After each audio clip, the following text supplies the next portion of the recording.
안녕하세요. MTN 이슈체크 나은수 기자입니다. 조선업체들의 연이은 선박 수주에 K조선이 백고등을 올리고 있다라는 기사가 많이 나오고 있습니다. 실제로 조선사들의 실적이 계속 우상향을 그리면서 주가도 같이 힘을 받는 듯 보이고요. 수주가 계속되니 이제 조선의 철판, 그러니까 즉 후판을 공급하는 철강사들의 실적도 좋아져야 하는데 철강업체들의 1분기 실적은 안 좋았습니다. 포스코는 지난 1분기 영업이익이 3천억으로 영업이익률이 3%에 불과했고요. 현대제철도 영업이익이 558억으로 전년보다 83%나 감소했습니다. 최근에는 또 나이스 신용평가에서 철강업 관련된 리포트를 발표하기도 했는데요.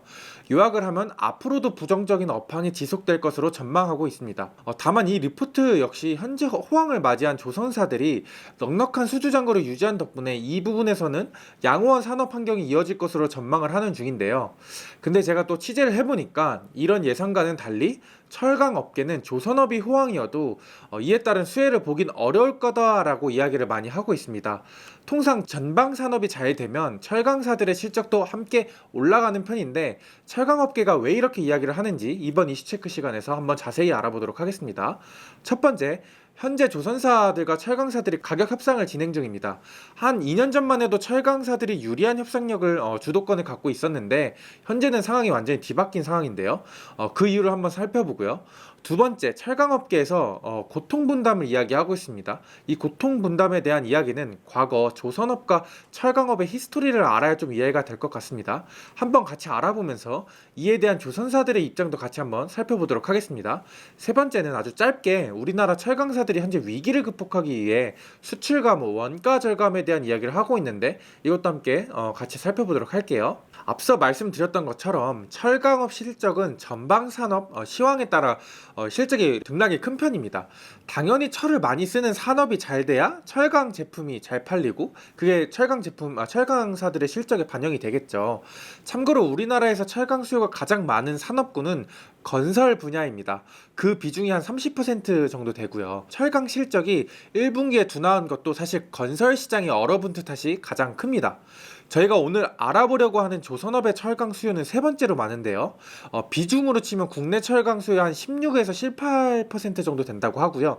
현재 건설용 철강 수요가 줄어들면서 그 비중이 올해는 더 늘어날 것으로 예상이 됩니다. 이 사진은 선박을 만들 때 주로 사용되는 후판이라는 철강 제품인데요. 철강 제품에는 냉연, 열연, 강관 등등이 굉장히 다양한데 이 후판은 두께가 6mm짜리 두꺼운 열연 제품을 말합니다. 반제품인 슬래브를 열연, 열간 압연을 한 뒤에 냉각, 여러가지 공정을 거쳐서 후판이 만들어지는데요. 국내 연간 후판 수요가 한 800만 톤 정도 된다고 하는데 조선연 후판이 한 500만 톤 정도 된다고 합니다. 건설 상황이 워낙 안 좋다 보니까 철강사 입장에서는 현재 조선사가 굉장히 중요한 고객사일 수밖에 없습니다. 원래도 중요한 고객사였지만 더 중요해진 거죠.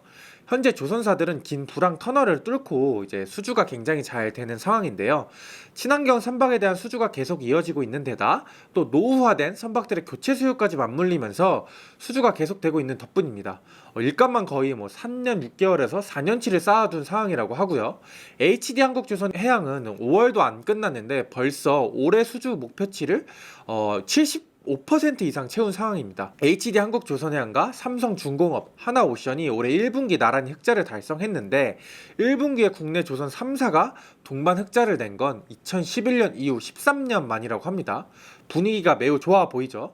조선사 실적 관한 설명은 저희 이슈 체크에서도 한번 다룬 적이 있으니 위에 상단 링크를 통해서 한번 참고해 주시면 좋을 것 같습니다. 그렇다면 전방 산업, 조선업이 시황이 좋으니 철강업계 입장에서는 조선사들 후판 수요에 기대를 할 수 있을 것 같다 이렇게 좀 생각을 해볼 수 있을 것 같은데요. 이건 지난 4월 말에 나이스 신용평가에서 발표한 이제 철강 관련 보고서인데요. 가장 앞에 전체 리포트를 요약한 내용이 나와 있습니다. 그대로 읽어보면 국내 철강업의 주요 전방 산업 중 조선업의 경우 국내 주요 조선사들이 대규모 수주 잔고를 유지하고 있는 점을 고려할 때 상대적으로 양호한 산업 환경이 이어질 것으로 전망된다라는 내용이 가장 앞단에 실려 있습니다. 뒤에는 이제 자동차나 건설 산업의 철강 수요가 줄어들 것이다 이렇게 내용이 나와 있는데 그러니까 철강 수요가 다른 부분에서는 감소가 될지언정 조선용 수요에서는 기대해볼 만하다 이 정도로 이 레포트가 요약이 될 것 같습니다. 그렇다면 정말 그런가 한번 살펴봐야겠죠. 통상 조선사와 철강사들은 상반기 상반기, 하반기 이렇게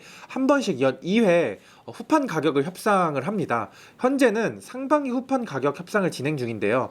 통상 변동되는 원재료, 상황과 수요, 업황을 고려해서 양측이 후판 가격을 정합니다. 그래서 이 시기가 되면 철강사들과 조선사들의 후판 가격 줄다리기가 계속되고 있다, 이런 기사들이 항상 나옵니다. 철강사들 입장에서는 당연히 높은 가격에 후판을 팔고 싶을 거고, 조선사들 입장에서는 선박 제조 원가의 20%를 차지하는 후판이 실적에도 많은 영향을 주니까 최대한 싸게 후판을 사오고 싶겠죠. 참고로 코로나 시기 2021년, 2022년에는 각국의 이제 경기 부양 정책에 원자재 가격이 크게 오른 적이 있는데요. 철강석 가격도 마찬가지고요. 그래서 후판 가격이 너무 올라서 조선사들이 수천억 원 적자를 보는 일이 있었습니다. 2021년에 상반기 통당 후판 가격이 한 90만 원대였는데 이것도 조금 높은 수준이긴 합니다. 근데 하반기 후판 가격이 110에서 120만 원대로 오르면서 대규모 손실이 발생한 적이 있는데요. 미래에 발생할 것으로 예상되는 손실을 미리 잡아놓는 충당금을 분기당 5천에서 6천억 원을 쌓으면서 대규모 적자가 발생했던 적이 있습니다. 철강사들 입장에서는 이 가격에 조선사들이 후판을 안 사줘도 다른 곳에서 이제 수요가 많으니까 이렇게 높은 가격을 요구할 수 있었던 거죠. 당시에는 가격 협상에서 철강사들의 주도권을 갖고 있었던 겁니다. 실제로 이 시기에 철강사들 실적을 한번 보면 연간 최대 영업이익을 기록했을 뿐만 아니라 영업이익률 역시 10%를 넘거나 육박하는 기업들이 굉장히 많았고요. 그만큼 내실이 굉장히 좋았다는 이야기입니다. 근데 지금은 이 관계가 완전히 뒤집혀진 상황입니다. 이번 포스코홀딩스 컨콜에서 나온 발언을 보면 바로 확인해 볼 수 있는데요. 4월 25일에 한 포스코홀딩스 1분기 컨퍼런스 콜에서 나온 발언입니다. 그대로 읽어보면 원가 측면에서 가격을 올려야 하지만 수입되는 후판 가격이 굉장히 낮은 상태이기 때문에 회사의 수익성과 장기적인 고객관계를 고려해 협상을 진행 중이다 라는 발언이 나옵니다. 해석을 그대로 해보면 말 그대로 회사의 수익성을 고려하면 가격을 올려야 하는데 그럴 수 없다. 왜냐하면은 이 고객사의 관계를 고려해야 된다. 이 정도 이야기고요. 멘트만 보면 멘트 맥락상 철강사들이 뭔가 의리된 상황처럼 보입니다. 그렇다면 지금 수입산 후판이 얼마나 우리나라에 들어오고 있는지 한번 보도록 할게요. 우선 중국산 후판을 한번 보도록 하겠습니다. 잠깐 다시 표를 보시면 우리나라가 중국에서 사오는 후판 수입량입니다. 2018년에서 2019년에 조금 오른 듯 하더니 2019년에 다시 이렇게 쭉 내려앉죠. 근데 다시 2021년에 수입량이 늘어나기 시작하더니 작년에는 110만 톤을 넘었습니다. 전년 대비 27% 증가한 수치라고 하고요. 아까 우리나라 후판 1년 수요가 한 800만 톤 정도 된다고 말씀을 드렸는데 수요의 한 13% 정도를 중국에서 사들이고 있는 겁니다. 조선사들이 중국산 후판을 사는 건 당연히 가격이 저렴해서일 겁니다. 중국산의 후판은 국산용 후판보다 가격이 한 15에서 20% 저렴하다고 해요. 아까 말씀드렸던 것처럼 선박 제조 원가에서 후판 비중이 20%로 높으니까 저렴한 중국산 후판이 매력적일 수밖에 없겠죠. 조선사들 입장에서는. 중국산이 왜 자꾸 들어오느냐? 중국의 경제 상황이 좋지 않다는 보도들을 많이 보셨을 겁니다. 중국 역시 내수 부진으로 철강 수요가 위축되고 있는 상황인데 그걸 지금 수출로 돌리는 상황인 거죠. 그게 우리나라에도 이제 영향을 끼치고 있는 상황인 거고요. 그리고 중국산 후판의 품질도 나쁘지 않다고 합니다. 중국이라는 국가가 싸다는 프레임, 중국이라는 프레임 때문에 품질이 안 좋다는 이야기를 하는데 국산 후판하고 크게 차이점을 보이지 않는 게 현실이다, 이렇게 냉정하게 이야기한 조선업계 관계자도 있었습니다. 이건 중국산 철강 제품에 대한 나이스 신용평가의 전망인데요. 중국산 철강제 공급 부담이 우리나라 철강사들의 가장 큰 부담이 될 거다, 이렇게 이야기를 하고 있죠. 이 철강제는 물론 이제 후판을 포함하는 걸 거고요. 근데 앞으로 우리나라 중국산 철강 수입은 증가할 여지가 굉장히 많습니다. 미국이 현재 중국산 철강 관세를 기존 7.5%에서 25%로 올릴 거라고 이야기를 하고 있는데요. 그렇게 되면 수출 물량들이 한국을 포함해 동남아 지역에 집중될 가능성이 높다라고 이렇게 예상하는 리포트들과 전문가들이 굉장히 많았습니다. 변수가 있다면 중국 내수 시장에서 철강 수요가 많아야 하는데 당장 그럴 가능성은 높지 않아 보입니다. 중국은 현재 배터리, 반도체, 태양광 부분에 초점이 맞춰지는 상황이라고 합니다. 매년 3월 중국에서 크게 이제 두 개의 큰 정치 회의가 열리는데요. 이걸 양회라고 합니다. 양회에서는 국가의 경제 정책을 방향을 제시하는 이제 중요한 멘트들이 많이 나옵니다. 여기서 이번에 부동산 시장 부양, 건설 이야기는 쏙 빠지고 배터리, 반도체, 태양광 이야기만 나왔다고 합니다. 정부 차원에서 철강 수요를 당장 끌어올릴 가능성이 낮다라고 전문가들이 예측하는 근거입니다. 여기에 일본산 철강 제품도 우리나라에 많이 들어오는 추세라고 해요. 엔저 이야기 정말 지금 많이 나오고 있잖아요. 우리나라 사람들이 일본 여행을 많이 가는 거랑 똑같은 논리입니다. 엔저 영향에 일본 물가가 싸다고 느끼면서 우리나라가 국민들이 일본으로 여행을 많이 가는 것처럼 기업들도 엔저 영향에 일본산 물건을 싸게 살 수 있는 상황이 지금 펼쳐지고 있는 거죠. 참고로 현재 원화대비 엔화 가치는 10년 중에 가장 낮은 수준입니다. 이 영향에 고품질 일본산 후판이 우리나라 후판보다 이제 가격이 한 10% 정도 낮은 수준에 형성이 되고 있다고 하고요. 조선사들 입장에서는 품질 좋은 후판을 싼 가격에 살 수 있으니 엔저 현상 굉장히 나쁘지 않은 상황인 거죠. 그렇다면 얼마나 일본산 철강 제품들이 우리나라에 지금 들어오고 있는지 한번 살펴보면요. 제가 여러 자료들을 찾아봤는데 일본산 후판 수입량만 따로 떼있는 자료는 없었습니다. 그래서 전체 일본산 철강제 수입량을 한번 볼 텐데요. 한국철강협회에서 발표한 3년치 자료를 토대로 만들어 봤습니다. 2021년에는 477만 톤, 그 다음에 2022년에는 543만 톤으로 크게 늘었죠. 전년 대비 13.7% 늘어난 수치이고요. 작년에도 560만 톤으로 소폭 늘어났습니다. 지금 장기적으로 계속 엔저 현상이 지금 지속되고 있다 보니까 이 철강제 수입량이 유지가 되거나 굉장히 증가할 여지가 굉장히 많은 상황입니다. 지금까지 이야기를 요약을 해보면 가격이 싼 중국, 일본산 후판이 들어오면서 우리나라 철강사들이 국내 조선사와의 후판 가격 협상력에서 주도권을 내줬다 정도의 이야기로 정리가 되는데요. 현재 우리나라 철강 업체들은 중국, 일본산 철강에 대한 덤핑 제소를 검토 중이라고 합니다. 그러니까 관세가 붙으면 이 저가 제품들의 가격이 올라가게 되겠죠. 이번 취재를 하면서 한 철강 관계자는 이제 현재 정부가 국내 철강 산업 보호를 위해서 선제적인 검토를 하지 않고 약간 조금 소극적인 입장을 보이는 상황이다.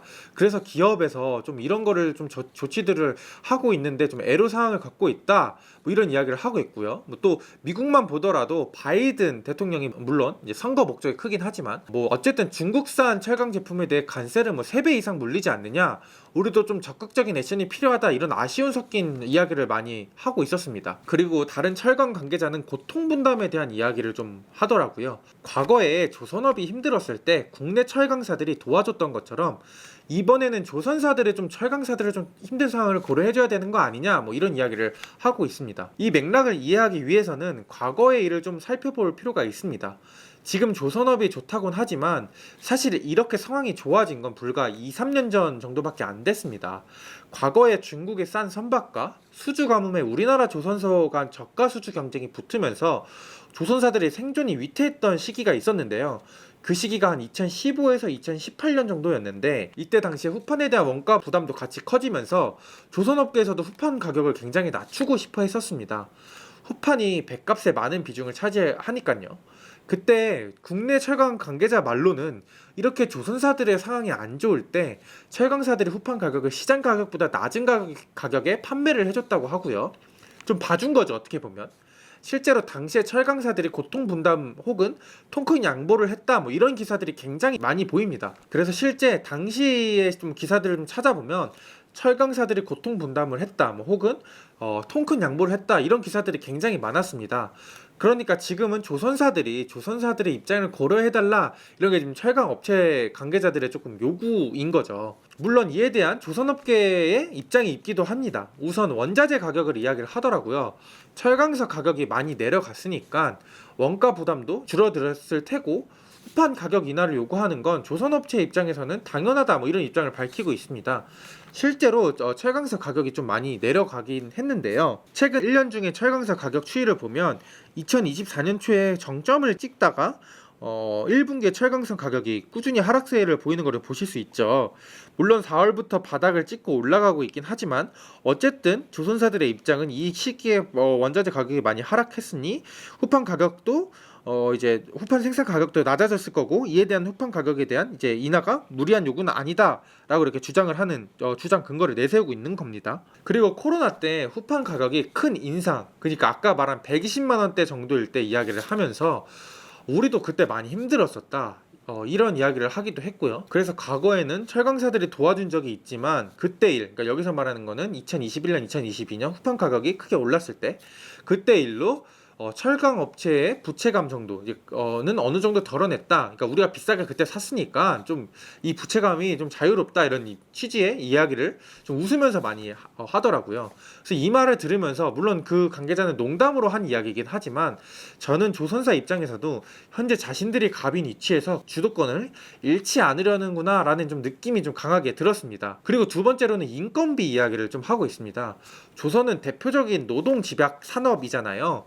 근데 현재 노동 강도 대비 임금이 낮은 수준이라 많은 인력들이 조선소를 떠나는 실정입니다. 그래서 조선소 인력난 관련해서는 한 1, 2년 전부터 기사들이 많이 나오고 있죠. 최근 임금 인상 압박이 계속되는 상황에서 철강 업체에 이런 부탁을 들어줄 여유가 없다라는 식의 이야기를 하는 건데요. 실제로 조선 3사 작년 사업 보고서를 보면 인건비가 3사 모두 좀 많이 인상이 됐습니다. 대표적으로 우리나라에서 가장 큰 조선사 HD 한국조선해양의 지난해 인건비가 약 2조 1천억 원 정도 됐는데 전년 대비 16% 증가한 수치입니다. 더 자세히 다른 리포트를 보면 국내 대형 3사는 인력 유치를 위해 예상되는 인건비, 외주비 상승분으로 총 6,802억 원을 라는 비용을 2022년 4분기에 선제적으로 반영한 적이 있다.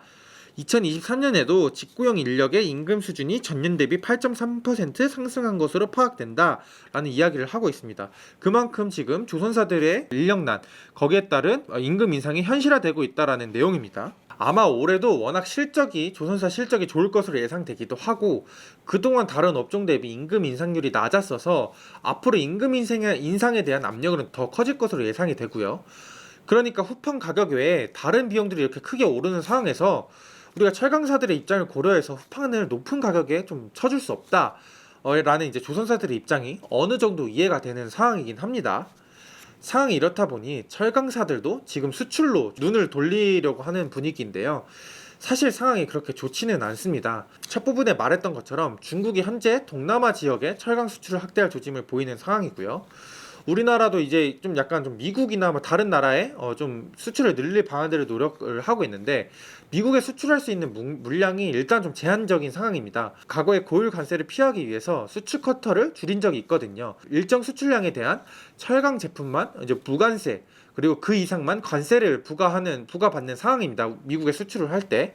그러니까 미국의 수출을 늘릴 수는 없는 거죠. 그리고 약 2, 3년 후의 일이긴 하지만 유럽이 CBAM이라고 해서 탄소세를 부과하기로 한 상황입니다. 철강은 생산 과정에서 탄소를 워낙 많이 배출하는 제품이라 이 과정에서 탄소 배출을 줄이지 않는다면 유럽 수출도 그리 낙관적인 상황은 아닌 듯 보입니다. 그래서 현대제철 같은 경우는 이번 실적 컨퍼런스 콜에서 저탄소 철강을 좀 강조하기도 했고요. 최근에 아예 원가 절감을 선언한 기업도 있습니다. 대표적으로 포스코가 원가 절감, 그러니까 철강 설비 효율화로 매년 1조 원 이상의 원가 절감을 달성하겠다, 뭐 이런 좀 목표를 밝힌 상황인데요. 다만 이게 실제로 가능할지는 앞으로 지켜봐야 될 듯합니다. 왜냐하면 철강사들 역시 이제 임금 인상에 대한 압박이 좀 계속 나오는 상황이고요. 현대제철 같은 경우에도 이제 파업 얘기가 올해 초에 계속 나왔던 적이 있었습니다. 포스코 같은 경우에도 작년에 뭐 파업 이야기가 조금 나왔던 적이 있고요. 지금 수익성이 악화되는 상황에서 그냥 임금 인상에 대한 압박이 커지면 조금 이 원가 절감이 정말 가능할지 좀 지켜봐야 될 것 같습니다. 또 원재료, 철강석 가격 같은 경우에도 수요와 공급에 따라서 조금 가격이 정해지는 거지, 철강사들이 인위적으로 뭐 가격을 조정하거나 이럴 수 있는 영역은 아니니까요. 그래서 앞으로 정말 원가 절감이 가능할지, 획기적으로 탄소를 절감할 수 있는 철강 제품이 나올 수 있을지 좀 지켜봐야 될 듯합니다. 많은 이제 신용평가사들이나 증권사 레포트들이 당분간 이제 철강사들의 실적이 좋지 않을 거다, 이렇게 이야기를 하고 있는데, 정말 이 철강사들이 현재 위기를 어떻게 극복해 나갈지 한번 같이 지켜보면 좋을 듯 합니다. 네, 제가 이번에 준비한 내용은 여기까지고요. 다음에는 더 유익하고 재밌는 컨텐츠로 찾아뵙도록 하겠습니다. 지금까지 시청해주신 구독자 여러분 감사합니다.